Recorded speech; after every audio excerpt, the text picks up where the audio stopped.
Hi and welcome. My name is Rich Passini, and today is August 2nd, 2021. Thank you for tuning in. I just want to say thank you to Anchor for letting me use their platform to create my podcast. It is greatly appreciated. And for those who are new to my podcast, this is episode 11. And today's topic, I want to talk about purchasing untested items to sell on eBay. So I hope you guys could stick around and hear what I have to say. If you like this podcast or any of the other podcasts, please check them out when you get the chance and let me know what you think. If you want to see me talk about other things, please reach out to me. I'd be more than happy to oblige in any way I can. But in the meantime, let's get started here. And I just want to talk about a little about eBay. Give me a little bio about myself. I've been on eBay since July of 1999, which is over 20 years. I'm not only am I a top-rated plus seller, I'm also a power seller. Basically, people probably want to know what's the difference between a top-rated plus and a power seller. Power seller is basically you met the threshold for their how can you say it? Their required amount and revenue and sales I met that threshold, and therefore I became a power seller like that. Plus there's some other little things that go along with it as well. Also, being a top rated plus seller, it just shows that I'm required to meet certain standards or certain rules or guidelines that eBay put in place in order to maintain that top rated seller plus, how you could say it there, I don't know, just top rated seller plus. I just met the requirements, what they asked, meaning that, I offer free returns. I offer 1 day shipping, and, there's a couple of little things that I can't remember offhand, but anyway, that's neither here nor there. Like I said, again, it's something that they require in order to become a top rated seller plus. So, I met the requirements, I met the thresholds, and that's why I am where I am today, as far as that part goes. I believe, though, for those who are new to eBay, they did away with the power seller program. From what I understand, it was, I think, in June 20th, they did away with that, with the power seller program. But needless to say, you're still considered a power seller, but it's now done through the top rated plus. So, okay, today's topic I want to talk about is buying untested items to sell on eBay. And a lot of people probably think, like, why would a person want to buy an untested item on eBay? For I should say for eBay, it's not tested. And I think a lot of people, I'm not saying a lot of people would think it's an oddity, but I purchased untested items before. I sell right now at the present time. I think I have over 100 items listed. Not much. There's people that have thousands of items listed. I'm a small volume seller, by the way. I think the most I ever had, I was up to close to 400 listings at one time. And, people always feel that, the more listings you have, the more success you're going to have. And I don't know, me personally, I didn't find that to be true. Okay, I'll be upfront and honest with you. I did not find that to be true. So, I mean, for me, that's, I don't buy into that. Just like they say, you gotta, in order to be successful on eBay, you gotta go out and source every day. You gotta go out and you gotta list every day. And let's face it, folks, if it's not in your budget to do that, you can't go out and buy stuff every single. I can't. I don't have the resources for that. I can't go out every single day. And I know there's friends that I made. I made friends at these thrift stores, and there's eBay sellers, some Amazon sellers, and they'll tell you, we get talking. I when I bring that question up, I say, there's people always tell you, like, these successful sellers on eBay will tell you, in order to make it in eBay, um, you gotta go out and source every day. You gotta list every day, and that'll bring you higher in the search ranking, and so on and so forth. But folks, as I said it before in my YouTube videos, um, if it's not in your budget, you can't. I always say my wallet dictates what I could spend, what I could buy. Plain and simple. I mean, I don't have the budget to go out and source every single day. I don't list every single day. Um, People probably saying, well, if you're a small volume seller, how'd you meet the requirements to become a power seller? Well, because throughout the course of the year, I did have listings and I didn't make the money to make the threshold, but you know, the threshold back then to become a power seller, I think you had to, you had to be on the law on eBay for so many months, have a good record, be top rated, yeah, top rated, like in other words, have 100% positive feedback. And back then, I think to be a power seller for a small person like myself, small seller, I think it was like, I think you had to have 12, I think you had to make $1,200 within the 12-month calendar year, whatever. So, I mean, if you can't make $1,200 a year on eBay, that's pretty bad. But then afterwards, they anteed it up. And I remember talking to the eBay team about that. I said, how come you guys did that? 1 minute you're saying you only had to make $1,200 within 12 months.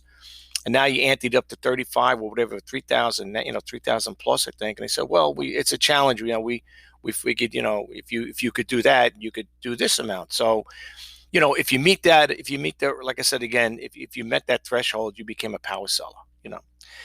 But anyway, yeah, I just don't buy into that notion where you got to list every day and you got to buy every day. Some of you out there, you may beg to differ. And that's okay. We all entitled to opinions. We're all entitled to our opinions, and how we run this business is how we run it. But on the other hand, like I said again, I approach things a little different, and I think to some point my method works. I just last month, for the month of July, to be honest with you, wasn't really a good month for me. I'll be honest. I only did 10 sales. And I just did a video for, was it August 1st, in regards to my sales for July. And I only did 10 sales. That's it. And I said it in my video on my YouTube channel that I will only be doing end of month sales when I do 10 and above.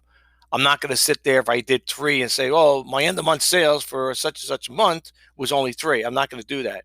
I figured 10 and above is a good number to work with when it comes to sharing your end of month sales with your viewers. So let me tell you, I will say this, and I'm being upfront and honest. I wouldn't quit my day job, let's put it that way, to pursue eBay at this point. I love eBay. Like I said, I've been with eBay for over 20 years. I had a full-time job right up to the 2016. The company, I went through 2 company layoffs and 1 company bankruptcy. And,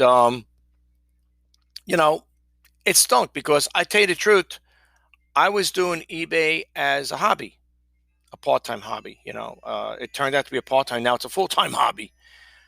But I really enjoyed my job. I love the people I work with, and it was sad, that I had to, that the company had to have layoff. I think 1,000 people their jobs went overseas, and I was part of that layoff. And I was hoping to retire there. I was hoping to make a career there, and but it didn't work out that way. But anyway, so I kind of like started doing eBay. I started doing my YouTube channel full time. And I did this. eBay turned into a hobby, part-time hobby. Now it's a full-time hobby for me. People probably wondering, well, what are you doing for income? Well, I have, I collect, a check from the government, so I'm okay with that right now. It's keeping me going right now. And what really does help, when it comes to being in this situation I'm in, it pays to have all your bills paid. uh, I don't have any credit card debt, thank God for that. The car's paid for, the house is paid for, and everything. So I don't have any credit card debt. It's on my little medial bills. Your internet bills and your car insurance and things of that nature. But as far as credit card debt, I don't have any credit card debt, thank God. Uh, but anyway, on this podcast here with Anchor, I only have they only give you 30 minutes to do a podcast. As far as I know, I don't know if you sign up for different ones. I don't know if they have it where you can go higher than that, but I think a half hour podcast is good enough anyway. I don't know if a person can want to listen to me for a whole hour. But anyway, I know I'm kind of like, I kind of went off into a little tailspin there. Give me a little, bio about myself, and I'm sorry about that. But I just wanted to just let you know where I'm coming from. In regards to, again, getting back to with purchasing untested items, a lot of people. I mean, if you're a newbie to eBay and you're thinking about selling on eBay, that might not be the route for you to go. Okay. And I said it before in my other videos that with eBay or even like starting a YouTube channel, you got to experiment with it. It is you're exploring, you're experimenting with both of these platforms, on the selling platform and also the YouTube creating platform. As far as I'm concerned, you got to do what works best for you. With eBay, it's basically a common sense type of business. If people want to, if people want to get involved with this here, if you are thinking about selling on eBay, you're procrastinating, thinking, oh, I don't know if I should want to, I don't know if I really want to sell on eBay. Um, it all depends how you feel. It's like what you want to do. The more time you put into it, hopefully you'll get that, you'll make a headway with it. It's not easy. It's not the easiest road to success. I'll be honest with you. I'm not saying I'm successful. I'm pretty much an optimist. I'm more of an optimist than a pessimist. I don't give up that easy, and I wouldn't recommend anybody to give up on their dreams or their passions. I say that in my YouTube channel, my YouTube videos as well. If you're going to start, if you're a newbie to YouTube and you think about starting a YouTube channel, the same thing. I would not give up on. I would not give up on my dreams. I have over a little over what do you call it there, 900 subscribers, and I'm trying to grow that channel. And let me tell you something. It's taking a long time to get there. People say, well, you're working your way. You're working your way to it. So the what do you call it there? Hit that 1,000 subscriber mark, right? It's not easy. I'll be honest with you. That's another thing too. But we're not here to talk about YouTube.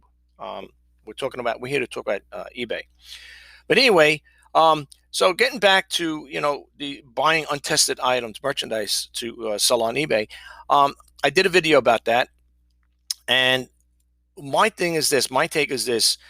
When you go to thrift stores, and I like to deal with electronics. Okay, buying clothing is one thing. That's you need to talk about that. We're talking about when I say untested items, I'm referring to electronics. Yeah, I buy electronics. I buy printers. I buy digital clock radios. I buy things of that nature. And sometimes when I purchase these items, I only what do you call it? I get things that can't be tested, plain and simple. I had a printer. Well, actually, I had this printer. Someone gave it to me. It was a printer, and it was untested. I had to order cartridges for it in order to test it out to make sure it worked.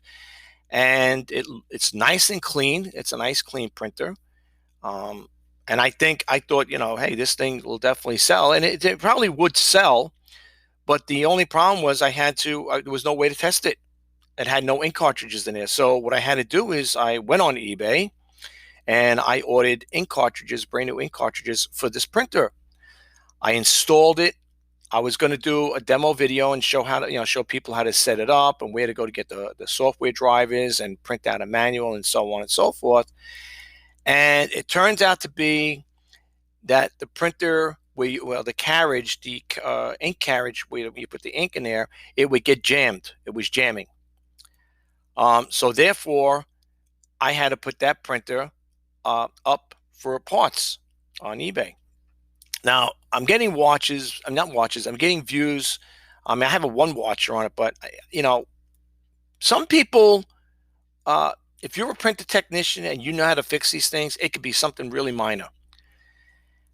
So yeah, that printer there was going to go up for for a work as a working printer, and I would have got a nice dollar for it, nice buck. I got it for nothing, so that would have been pretty much a clear profit. I mean, and the ink, I had to buy the ink for it, the ink cartridges. I think it was a total of $14. I got them off of eBay. It's for an HP printer. I like HP printers. I don't buy any other printers but the HPs. I love HP printers. I have an HP setup. I mean, my desktop is an HP, and my laser printer is HP. I got an HP webcam I use to do my videos, and HP laptop, and an HP all-in-one. I love HP. I love the product. But anyway, so yeah, so now that's an untested item. But this is what I want to say though, in purchasing the untested items. If you take the gamble, which I do, and if you got the money to do it, to invest in an untested item, then I'd say go for it. But if you're unsure yourself and you go into a thrift store and you see a printer or something like for me, I see a printer and I say to myself, and it can't be tested, there's no way to test it out. And you're a person that's like, well, no, I don't know if I want to start investing into something that's untested because it could be broken, then don't go for it. Don't go for it. Plain and simple. Don't go for it because you're gonna you may regret it. But let me tell you something. I will say this in purchasing an untested item. Again, you could always sell it for parts. Another little quick story I want to share with you guys, and I mentioned this in my video. I picked up at my local thrift store I love, and Sony is my favorite for recording stuff. I mean, I have Sony digital cameras and video, and I also have what do you call it? A it's a cyber shot handheld, for its digital still pictures. And I love my Sony. I also have one that does super night vision and stuff like that. It's a video recorder. It uses the 8mm cassettes, I think, or no, Super 8 color, whatever, 8mm. I don't know if it's an 8mm. I don't know. It's a cassette. Anyway, I love them. They're older cameras. I got them around 2003, and they work great. I love them, and I use them to this day. But anyway, without getting too much in that, I picked up this little handy cam. It's the DCR PC-1, and again, untested. I paid a decent dollar for it, okay, even though it's untested. And I had to buy the remote control separate. There was a remote control that actually comes with the thing. And this camera is palm size. I mean, I'm not saying I have big hands, but when I put that camera in my hands, if I turn my hand sideways and you didn't see the camera strap, you would say, wow, that he's got a camera in his hand. That's how small this thing is. It's an older version, an old model, but let me tell you something. It is made really well. I got to say one thing. I got to give kudos to Sony for the way their products are made. I mean, even my other camera, I have the TRV 340, whatever it is. It's an older version, and that thing is heavy, and that's a camera that you can't do selfies with it because your hand would fall apart afterwards. That's how heavy it is. It's almost like 2 pounds. And you might think, oh well, if that's not a lot. Well, I'm not saying it's a lot, but if you're doing a video where you're not first of all, you're not going to use a camera like that to do a selfie. I know I'm not. I mean, my arm would be tired. That's how heavy it is. But that's why I was all set to sell this camera. I was going to sell it, and what I had to get in order to again, this was untested. Okay, mind you, this was an untested unit. And I paid a decent buck for it too. And it came with a battery, but no way to charge it. So what did I do is, again, I went on eBay. I bought these battery charger with an additional battery from K-Star, it's called. That's the battery company, well, the company that sells these battery chargers. And it's a K-Star. And it came with an extra, I ordered with an extra battery. You could order it, I think, with 4 batteries, 6 batteries, something crazy like that, But I didn't go. I just wanted the next one because the camera came with the battery. So anyway, when I got it in the mail, I ordered it. So I said, geez, I hope this thing works. If it does, I'm gonna test it out and see. If I like it, I'll keep it. If I don't like it, I'll sell it.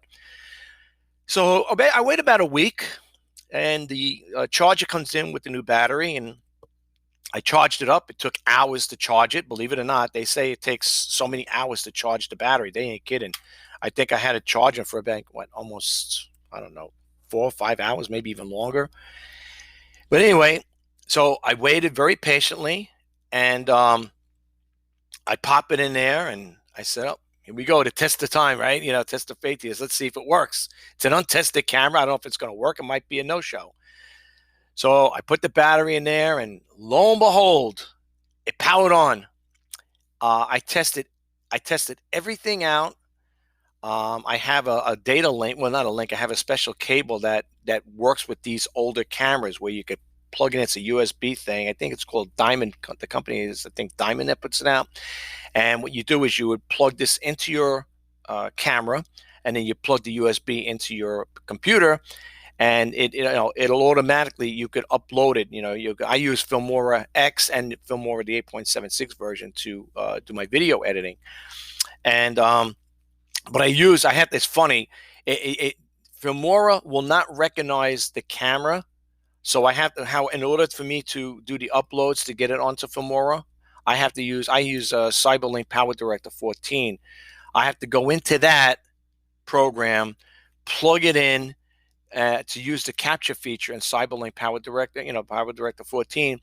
And then what I got to do is go into Filmora, either or the Filmora X, which is the new version, the 10.55 version, or I use the 8.76 version. Either one I can use, and then I have to do what do you call it? A screen record. And that's how I end up doing it. But let me tell you something. I took this little guy out. I took it out in broad daylight. I was taking videos, with the photos and the daylight and stuff like that. The sunny day, it was nice. It takes beautiful, beautiful pictures, nice video and stuff like that. So, well, for those who don't know, I ended up deciding to keep it. So, yeah, that was an untested item. Okay, and it was a gamble, because people say, "Well, how much did you pay?" Now, I don't know if I mentioned it. If I did, I didn't mention. I forgot. But I think it was to get the recorder, the battery charger with an extra battery. I think it was $10 or something like that. It wasn't much. I don't remember. I don't think it was much. And I said, "Let me get it." And it's a gamble. But let me tell you something, though, folks. This is the thing I want to talk about when it comes to purchasing untested items. You could always sell it for parts not working. Seriously. A lot of people, they think, oh, if I buy something and get stuck with it. I'll give you an example. I sell Farberware coffee pots, right? And I bought the 2 to 4 cup bottle. I also get the 12 cup, and I sell the 8 ones. I don't have it right to me. I think the last Farberware I had is gone. I mean, a complete one. So anyway, I bought the 2 to 4 cup, clean little coffee pot, clean in and out. I didn't test it that day. All right. And people say, well, how do you test a coffee pot like that? When you're testing that out, those type of pots, the Farberware, I'm talking the 138 model, 134 models, what you do is, under the bottom, when you plug it in the thrift store, right? Because you're not going to, hey, can I put some water in here? What you do is, when you're in a thrift store and you're testing the pot out, plug it in and feel there's like a little screw on the bottom of the pot. Feel it. If it gets warm, then the heating element works. If it don't, then the heating element is shot. Okay. For some reason, I just looked at it and said, this looks great. It looks like it's like brand new. This baby's got to work, And I usually don't tell people what I pay for. I paid $5 for it. Okay. Now, for the $5, I brought it home. I said, look, what's the worst that can happen? If necessary, I could always take it, and sell it for parts. Sell it as a whole part, as a whole thing together, for parts not working, whatever, or just putting there, I'm selling a pot, but it needs a heating element. What I did, and I remember, I learned this from my relative that's in the auto used business.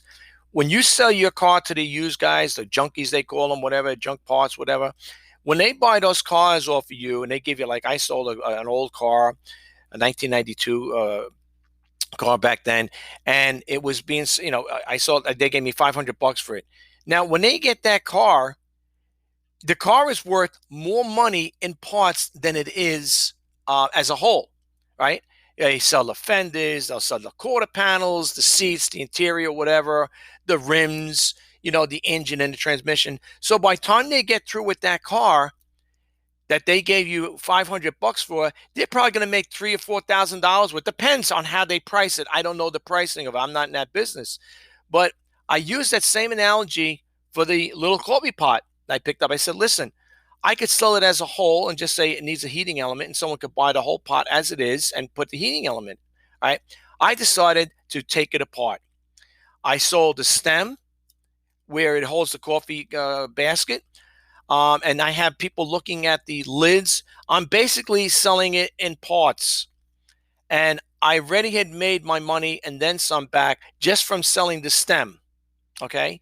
And I have other people looking at different parts, the top of the basket, the basket itself, and so on and so forth. So I know for that little $5 investment that I bought that coffee pot for, I broke it down and selling it in parts, I will make at least, with the figures I'm looking for, with selling it for best offer, at least 3 to 4 times what I paid for it, maybe even more. Okay. So yes, that is another untested item. Okay, it went from an item I thought was going to work, because normally when I buy these, that is the very first pot, an untested pot I bought that did not work, was the heating element is bad. But I know I already made my money back.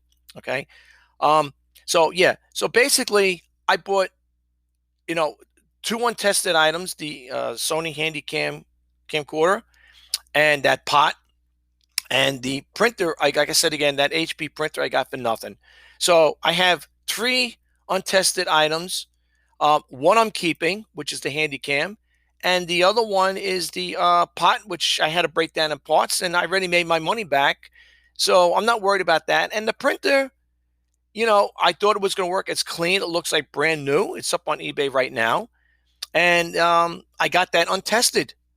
But I really did honestly think it was going to work. And I for that there, I spent $14 to test it out. I had to buy ink, and then after I put the ink in it, then I was able to test it out. And it's too bad because it is a nice printer.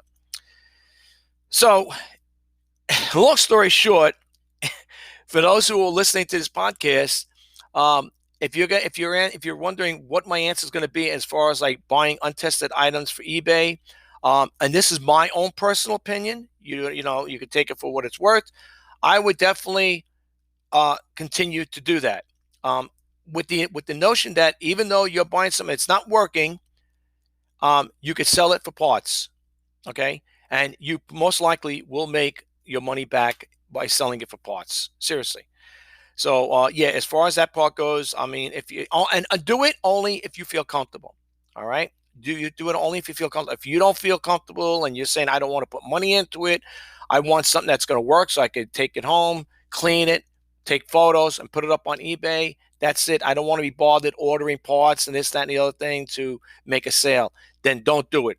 But again, if you're a person that buys things untested, you can still make money with an untested item. Okay. Now, on this podcast, Anchor gives me 30 minutes to do my video. I mean, not my video, my podcast. And I'm on the 28-minute mark here. So I just want to say, I just want to give a little advertisement to my YouTube channel. First, if you want to check that out, just type in Richard J. Pacini, and you go to Google, and not Google, when you go to YouTube, type in the search engine Richard J. Pacini. You will see a listing of my videos. I do the reseller news. I do Let's Talk eBay. I am also a vlogger as well.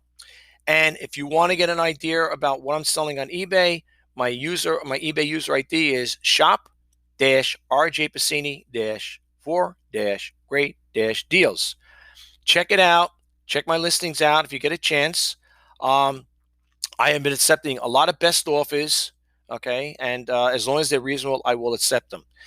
Now, we're coming close here to ending this video. So I just want to say thank you again to the people who have tuned into my podcast. If you like my podcast, I hope you will be a regular listener. I will try to put these out whenever I have the time. I like to try to do it weekly, but I've been so busy doing other things. But this is episode 11, and I hope you like it, and I hope you'll keep coming back. And so next time, My name is Rich Bassini. If you are an eBay seller or think of selling, good luck and best of luck in sales. Bye bye.